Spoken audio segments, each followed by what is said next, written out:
Hi everybody and welcome back to my channel.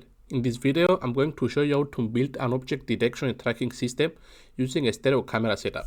This is a type of perception system commonly used in robotics and autonomous driving scenarios where the goal is not only to detect objects in the scene but also track their 3D position over time. A key feature of this system is that it can continue tracking objects even under short occlusions by predicting their motion based on previously observed data.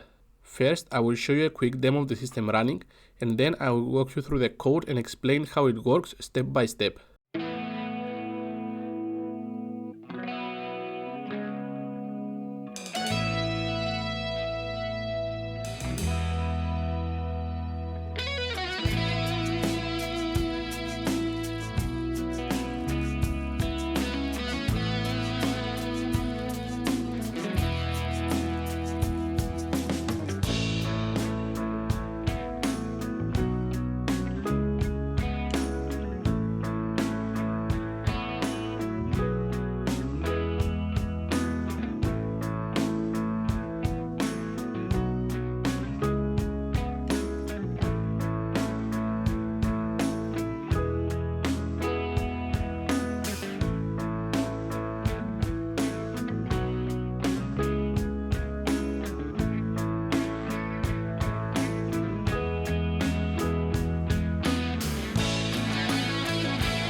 First of all, for the system to work, we need a calibrated and rectified stereo camera setup, along with the projection matrices for both the left and the right rectified views.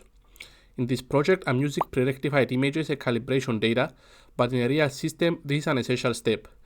If you would like me to create a separate video explaining how stereo camera calibration rectification works and how to implement them in Python, let me know in the comments below. So, for every new frame or timestamp, we start by capturing a pair of images from a stereo camera.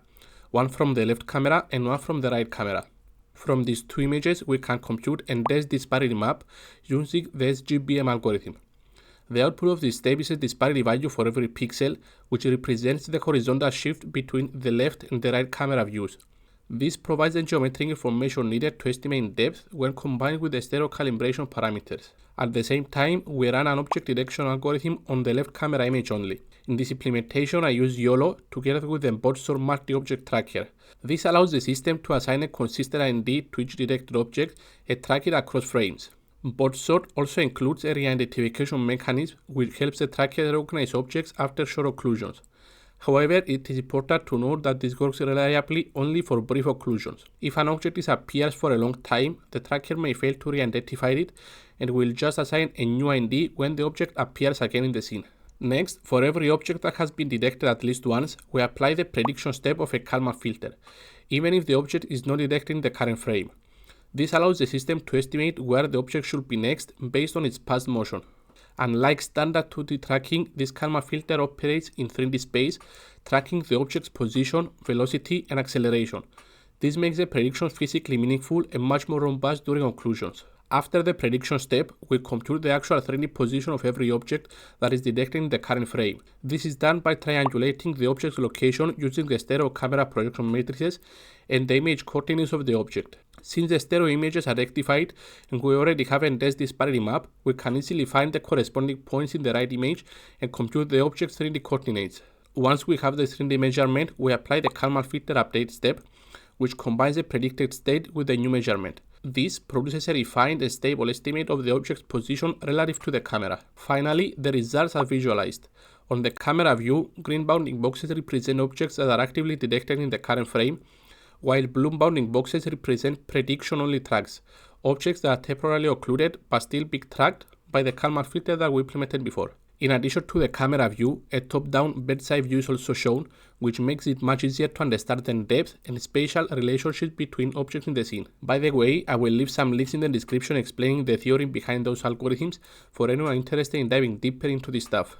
Next, let's dive into the code and see how all of this is implemented in practice. The project is structured in a modular way, similar to how a real production or research system could be organized. The idea is that each file has a clear responsibility and all of the pieces work together through well-defined interfaces. Everything starts in this main.py file. This is the entry point of the project and the only file a user really needs to interact with in order to run the system. In this file, we load the YOLO model, create the stereo matcher, initialize the multi-object 3D tracker, and then loop through the stereo image sequence frame by frame. Think of this file as a demo runner that wires all the components together. For this demo, 3 different image sequences from the Kirin dataset were used, as you can see here. The rectified images can be found in the repository as well, so you can run the code directly to your machine. All the actual logic of the system lives inside the stereo 3D tracker package. So at the core of this package is the tracker.py file, which acts as the orchestrator of the system. This file connects all the individual modules. It receives detections from the detector, manages Kalman filter tracks, handles prediction-only stages during occlusions, computes 3D measurements, and finally calls the visualization functions. In other words, this is the file that defines the overall flow of the algorithm. The config.py file contains all the system parameters in one place. This includes things like the frame rate and time step, the class IDs we want to predict, per class tracking constraints, the stereo projection matrices, and the configuration for the SGBM algorithm. Centralizing these parameters makes the system easy to tune and experiment with without touching the core logic. The stereo.py file contains all the stereo geometry and 3D math utilities. This includes functions for triangulating 3D points from stereo correspondences, projecting 3D points back into image coordinates, and working with disparate information. This file is essentially the mathematical backbone of the 3D part of the system. Next is this Kalman.py file that essentially defines this class called track3D. Each detected object in the scene gets its own track3D instance. This class implements a 9-state constant acceleration Kalman filter with separate prediction and update steps, as well as class-specific motion constraints. This is what allows the system to smoothly track objects over time and predict their motion during occlusions. Next, object detection and 2D tracking are handled in the detection.py file. This file wraps YOLO and the embodied sort tracker, extracting bounding boxes, class labels, and track IDs in a clean and consistent format. The configuration for the embodied sort algorithm is defined in a separate file, as you can see here. By isolating this logic here, the rest of the system remains independent of YOLO's internal implementation details. All visualization logic is isolated in visualization.py. This includes drawing 2D bounding boxes for both the detected and the predicted objects, generating the bird's eye view canvas, and rendering the object markers in the bird's eye view. Keeping all this visualization code in one place makes it very easy to customize or extend the visual output without touching the tracking logic. Finally, this init.py file defines the public interface of the package. It exposes the main classes, helper functions, and constants so that they can be imported cleanly from the package. This makes the codebase easier to use, reuse, and integrate into other projects. Overall, this modular structure makes the system easy to understand, extend, and maintain. You can swap out individual components like the detector, the Kalman model, or the visualization without rewriting the rest of the pipeline. That's it for this video. If you are interested in the implementation, you can find the full source code on my GitHub.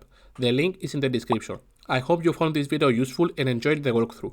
If you have any question or there is a specific part of the system you would like me to explain in more details, feel free to leave a comment. Thanks a lot for watching and I will see you in the next one.